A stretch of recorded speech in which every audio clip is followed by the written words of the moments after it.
Good morning, Andy Hoare. Welcome to Friday 15, or good afternoon, so I say, from on the East Coast. Master B2B, I'm Brian Beck. I'm here with Andy Hoare, my partner in crime in our Master B2B Thought Leadership Series. Brian, you're on the road, it looks like. I am on the road, sir. You're on the run, too? Well, maybe. I don't know. I can't disclose my location. See, door, they might knock on the door. So I got my window escape here. I got the sheets tied up. I'm going to, crawl out. Always be prepared. I'm in St. George, Utah, on my way up to Park City, Utah, to do a little skiing this weekend. So, yep, taking the drive up from Southern California. It's a long drive, so we decided to stop halfway through, and I'm here at the finest of hotels, the Holiday Inn Express. Got my coffee. So welcome, folks. I saw an interview with the people who are in Oppenheimer, and to put you in good company, when they were filming in, I think, New Mexico, all the stars stayed at a Holiday Inn Express. Really? We're talking about A-listers, Academy Award winners stayed at the Holiday Inn Express. Wow. Well, they have good coffee, and what my son likes is the pork sausage. He's 12. He's like, apparently in California, you can't get pork sausage where we live. So, here in Utah, you can get pork sausage, and he loves it. So, yeah, you go back and stay at the Holiday Inn, sure. So, folks, welcome to Friday 15. We've got some great stuff going on this week. Some really interesting things. We're going to do a report from the field. But before we do that, Andy, we have some breaking news. Love that sound. So, Andy, you found this week. This is absolutely hilarious. I wasn't looking for this, so let's be clear. All right, won't talk to Cindy about this one, but go ahead. And we occasionally depart from B2B, rarely. This one was just too good to be true. So there's a new dating app called Score. Oh. Yes, it's a double entendre, as you'll hear in a moment. But is that SCORE? Score? SCORE. Right. But it's not what you think. It's actually a dating app that is tuned to people's credit rating. So crazy. I guess somebody decided this was one of those missing variables in the evaluation of a potential mate. You want to know what the credit score is. I guess you don't want some deadbeat showing up in a Trans Am for the 1980s and claiming he's cool, but has a credit score of 320. So they can match you up with people with similar credit scores. I think that's fascinating. Did you just say that someone driving a Trans Am from the 1980s? That's right. That is what? I am. Okay. All right. Actually, that is kind of cool. If you have a Trans Am from the 80s. Anyway, when I was in high school, that was awesome. So, all right. No, that's a fascinating thing. So what we're going to talk about today is actually more about AI. And one of the fascinating things, this story came out, Bret Taylor, he was the CTO of Facebook. He's the chair of OpenAI. He's on their board. He was the co-CEO, right, Andy, of Salesforce. Yeah. This guy, everybody knows this guy in Silicon Valley, but nobody knows him outside, right? But he founded this company here called Sierra. And this was in TechCrunch just a couple of days ago, 2 days ago, I think, how Bret Taylor's new company is rethinking customer experience in the age of AI. He's got some interesting goals here, Andy. Tell us about him. Well, you know what? This is only a matter of time. Now we're seeing kind of Gen 2, maybe even Gen 3 of what's called conversational commerce. Yep. And the original bots were a little bit problematic. They made some improvements. They've gotten better. They still have some weaknesses. I had an experience the other day with one with E-Trade. It was terrible. But I've also had really positive experiences with these. But I think Bret Taylor finally realized, wait a minute, now we can take this to the next level. Those before were not AI-based bots. This is a pure bottom-up AI bot. This guy's got a lot of credibility, and you can see what he wants to do. It's pretty ambitious. He said, AI will become the dominant form factor that people will use to interact with brands, not just for the sort of current trends like customer service, but all aspects of the customer experience. I agree with him about this. I do think they're going to be better. They're not moody. They have infinite knowledge, but they've always just been limited. AI actually takes the limits off. It takes the guardrails off of it. So it'd be interesting to see what happens here. Yes, and your microphone just fell off, so put it back on. Yeah, I got so excited about it. I know. Well, this, to me, Andy, this also reflects what Amazon, in the announcement we talked about last week with Amazon Rufus, or 2 weeks ago, where it's contextual, right? It's adding all kinds of different aspects to the to now companies that can put these things on their own site and answer contextual questions. And I think that's part of the promise here too, is not just answering routine, where's my order, but contextual questions about where do I, how do I use something? Application questions. What's the best for this particular use case? Well, That's and we talked about this. This is particularly, we talked about this last week. Yeah. This is not only a nice to have in B2B, this is quickly becoming a must have, because we have a workforce that's starting to retire, and a lot of their domain knowledge is leaving with them. Right. You can't just bring up some 25-year-old good-natured person who's going to work at the will call desk at Granger and expect them to know how this particular part or piece Right. is going to fit into this. How do you bridge the gap? It's going to have to be something like this. Yeah, no doubt. And so, yep. So it's fascinating. And, the whole AI theme, our topic today is the buzz from the field. And I've had a busy, last week and a half, 10 days, Andy. You're sitting back drinking lattes, and I'm running around the country here doing all the work. Yep. No, I'm just teasing you. But seriously, the buzz from the field, folks, as you may suspect, is all about AI. And I was fortunate, thank you to Caroline Ernst, the head of e-commerce at Affiliated Distributors. I was able to attend their 2024 AD conference and marketing summit in San Antonio. Very cool city, by the way, Andy, if you haven't been there. And AI, just looking at the agenda and sitting through, the talks and the keynotes, a lot about how to use AI practically, right? And there was some high level trend stuff I'll share in a minute. At the end of the day, a lot of it was about the these companies and how are they practically using it. So AD, for those know, is basically a trade group.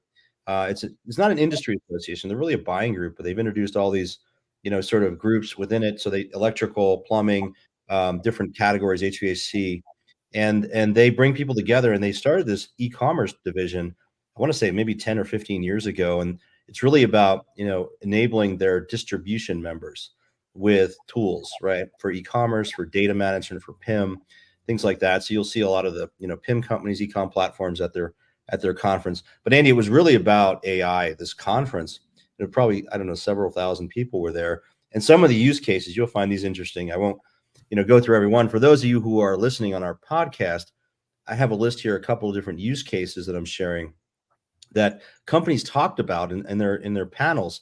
The one I want to call out here is, I thought was really funny, Andy, is APR Supply Company, which is a mid-market distributor. They're using ChatGPT to write policies on how to govern AI. I love it. Hey, eat your own dog food. In fact, we have a story coming up a little bit later about this. It's like, if it's not good enough for that, then what is it good for? Yeah, but other practical things too, like McNaught and McKay ingesting sales orders into the ERP from emails. So think about the inefficiency, right, of rekeying orders or emails coming in. B2B, you're still getting a lot of these manual orders, even fax, right? PDFs. You're getting orders coming in through email, taking and using AI tools to extract that information out of the unstructured data that's in an email or then the PDF, and then bringing that into the ERP. Writing code is another common one. Ideal Supply is using it for incoming traffic, predicting personas so they can create a better experience on the website. I heard all kinds of things. Everyone says AI is all about, just content, writing content. I'm hearing lots of use cases in other areas as well. So it was fascinating to hear this, the practical ways people are using it. But this is something which is really interesting. Forrester Research did Jesse Johnson, I think is her name, did a presentation on day 2 of the conference, and she talked about something called BYOAI. What is that? Bring your own AI. 52% of B2B decision makers are concerned about BYOAI, in which employees use unsanctioned AI in their work, right? Have you heard about this, Andy? I have. It reminds me of sort of the first wave of innovation with all new technologies. We had the same thing with storage technologies, Dropbox, OneBox, if they even still exist. That's what it was. People would just, do whatever it took to be more productive. And then all of a sudden, CIOs would realize they had thousands of people using Dropbox. Dropbox then showed up and said, hey, you want to do a corporate license? This is going to follow a similar pattern. But it does show you that this has penetrated the consciousness of workers, and they realize that AI can make them a lot more productive. Companies, however, are scared to death Right. that this Well, could become the wild, wild west and open well, them up to all sorts of negative possibilities here. and for good reason, Andy. I mean, think about, I think the quote unquote sort of risks to sort of security and information privacy and confidential information are significant. Check this out, Andy. Less than a day ago, I think about 18 hours ago, found this leak from an internal Amazon an internal document or internal email that this is reported in Business Insider. Amazon's internal documents warn employees not to use generative AI models for work. Now they're not talking about Amazon's, right? Right, but they're talking about using external AI to, using it for putting internal information into, so that someone can create notes or a summary document or something else using Chat GPT. Amazon doesn't want their employees doing that, right? They're worried, and the key of the worry here is info security. But isn't there something ironic about this? Don't use Gen I because we can't trust it. Now go out and sell Gen AI Right, because you can trust it. right, It's like, right, right. Well, well, think about it too. I mean, their main competitor, Microsoft, invested heavily in OpenAI, right? So Chat GPT. So I mean, they're concerned about it from a global competitive perspective. Think about it. What if all of Amazon employees start throwing internal information into Chat GPT because it creates a nice summary of my meeting the other day, but then that meeting the other day was a whole bunch of things about what Amazon is doing, yeah, exactly. competitively, right? And now Microsoft gets all this information. So anyway, there's a lot happening here around info security. This is the world of bartering information. We've had early incidents with this. We've Yep, all been in this scenario where companies try and get you to give them an email address in exchange for a discount. yep, This is no different. It's bartering for value. It's like, hey, you put something in here, mhm, yep, and what we'll do is provide back a meeting summary, some synthesis of this. But you're yep, right. Once it goes into that system, it's yep, in the system, and you right, could be exposing yourself. So this is once again another of just elevating the issue yep, about yep. the value of data. No question.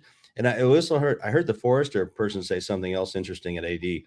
This is what she said during her keynote: humans aren't going to be replaced anytime soon, right? So it was the anytime soon piece that got me on this. We have this kind of the theme I'm hearing at these conferences is that, oh, it's not going to change. Everyone will be okay. Everyone's going to have a job. No, I don't think so. Yeah, I We're call this really right. Go I ahead. call this bedtime stories. Right. Hey, the fairy godmother saves the day and everybody's better off. Now go to bed and enjoy your slumber. This is nonsense. Yeah. That is purposefully why they're building these tools. What was Brett Taylor's company, Sierra, about? Working side by side with humans? I don't think so. It's conversational commerce, etc. It's about taking what humans do, building it into a bot, having the bot handle it, Right. not partially, but wholly. Now, we may play a game for a couple years where it's, side by side impartial, but don't kid yourself. The end goal here is for this stuff to replace what humans do because it's supposed to be better, more efficient, faster, more Yep. knowledgeable, etc. Well, and there's going to be new jobs created, no doubt, but there is going to be an impact. So this last just 2 days ago, Andy, we had this fabulous event in Los Angeles. So again, report from the field here.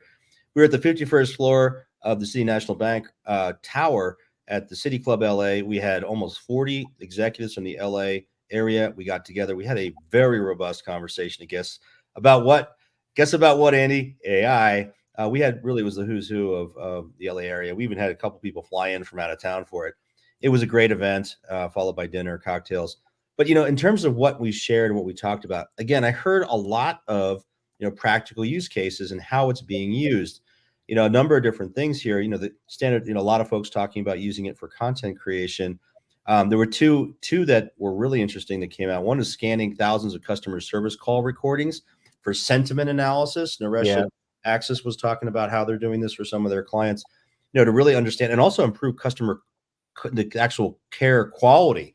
Making sure the agents are answering questions correctly. I mean, it's really because he was describing thousands and thousands of calls a day for one of their clients and how they're using these tools to extract information and trends and sentiment. The other one was really interesting. Pooja from Motion Industries was talking about online chatbots, and she gave this example of Delta. Someone apparently, a chatbot at Delta apparently answered some customer's question with some non-existent loyalty program, right? It made it up. It was hallucinating. And the customer took the Delta Airlines to task and said, your customer service promised me this stuff. You didn't deliver it. I'm going to sue you. And they won like $600,000. And then Delta had to end up adopting the loyalty program. It's insane. You have to be really careful about what goes into these systems so you don't get hallucinations. But there's a solution to this, which is AI is going to monitor AI. I'm not kidding. So that was you don't just turn it loose and let it do whatever it wants to do, because you're right, it's going to hallucinate. That's the downside. Right. But you can have a check in place to make sure that it doesn't make up a new loyalty program, and you can use standard software AI to do that. That's the piece, that's the layer that was missing here. But I wouldn't throw the baby out with the bathwater and say, hey, just because it hallucinated this loyalty program and Delta got burned, if they just spent a few more dollars, a few more hours, and had something double check what it was saying in real time, they would have never had this problem. You get the best of both worlds. Yeah, no question. We also, one other interesting point, Andy, was the guys from Slope were talking about, this whole sort of making this whole process of credit approval much faster and approving people much faster. But also, interestingly, some use cases around proactively suspending accounts, knowing if someone is going to default before they even, right? I mean, it's using AI to predict the default of, someone, so that they could actually say, distributor could say, hey, we're putting your account on hold. Well, wait a minute, I'm still paying on time, right? And so, now you know why we talked about Score, because this ties right back into that. There you go. Full circle, back to Score. Yeah, maybe they should all work together. I don't know. So we asked our LinkedIn community, what's the most practical use case right now for Gen AI and B2B commerce? Far and away, number one was 67% was marketing and product content, followed by a distant second with customer service chatbots, writing code, and at the end here, technical documentation. So, again, I think everyone sort of sees the use case on marketing and product content, and a lot of people testing that. But this is really across the board. And I asked a question at our roundtable, Andy, how do you prioritize? And somebody said, well, you do what Jeff Bezos did, right? You look at the customer first, and you start there. And I have to agree with that. What pain can you solve for the customer, using these tools? And because there's so many applications here for AI, it's incredible. Yeah, wherever there's high level thinking taking place by humans, their AI is going to fit in there, and even some low level thinking. I mean, the thing about product and marketing information that makes AI so powerful is that if it exists anywhere in the known universe, AI can find it. Yep. That's the weakness to AI. If it doesn't already exist, then it might just hallucinate something. Again, that's going to get better. But what would you do? Pay a human to scour the internet to find all this stuff, do a bunch of searches? Why not just have AI do it? I do think you'll see these numbers change, though. These are the very early use cases. They're a little safer. It's a bigger problem. There isn't much of an alternative. That's why marketing and product content's so high. But I'll bet if we do this in a couple of years, customer service and anything around the customer experience will start to rise, because that's the next problem that people are just realizing. They can't get talented people. These people make mistakes. It's an annoying process. There's a friction in the flow. I mean, you don't contact customer service unless you have a problem. You don't call them up and say, just wanted to thank you guys for such a great process. So if you can eliminate friction with AI, you sure as hell going to do it. Yep. No question. Well, that's our report from the field. We're going to continue doing these, and we've got a lot of events coming up, Andy. I mean, gosh, we've got Chicago Roundtable in 2 weeks. We're oversubscribed for that. We can't fit anybody else. We'll start falling out of the windows. So it's not good because it's on the 67th floor of the Willis Tower, so it's about 700 feet. You don't want that. No, we don't want to do that. Yeah, no, nobody's falling out of the windows. Don't worry, guys. That one's going to be a great event. Atlanta, same thing. We're over capacity there. We've got that roundtable coming up. Dallas, Minneapolis, and then B2B online. We've got Denver coming as well. So we've got a lot of these events, and we're going to continue, folks, to report from the field what we're seeing, because there's just so much changing, and everything's happening so rapidly in this industry now, as particularly driven by this AI thing. That's not going away anytime soon. And of course, our summit on June 4th, We're at about 2/3 full now, I think. We need to, if anyone wants to join us, we still have a couple sponsored seats available for practitioners. We have a few sponsor spots still available. So any solution providers out there, if you want to participate in what will be a fantastic event at the University of Chicago on June 4th at their Gleacher Center, it's going to be about 130, 135 people. So excited about that. Just go to our website, Master B2B, click on events, and you'll see all of this stuff and places you can log in and submit. One final thing I want to mention here, Andy, is our forum. Of course, this is we encourage you all to join this if you're a practitioner, manufacturer, distributor, or brand. You can go to our website, click on forum, and apply for a seat at the forum, and it's free for practitioners. Yeah, I So think the Andy, thing about this that is important to note is that we have these events that are episodic. Every couple of months in various cities, we're doing these things where people get together and they like to share best practices and understand what other people are doing with a peer, not just something abstract. It's literally, what are you doing over at your company and what am I doing? It's a lot of how-to sort of stuff. But what's interesting about this group is this is 24/7, 365. yeah. So you don't have to wait for events. You can contact people in this community and ask them questions proactively, Yep. Which is what makes it really valuable. Absolutely. And by the way, Nathan Maxwell, thank you for your comment. Well, we'll ping you back on LinkedIn. We're Friday 22 already, so we have to kind of wrap up. But thank you all for listening in today. Remember, this is all available via podcast, Spotify, Google Play, and Apple Store. And we will see you next week on our next Friday 15 at noon Eastern Standard Time. Thanks everyone for joining today.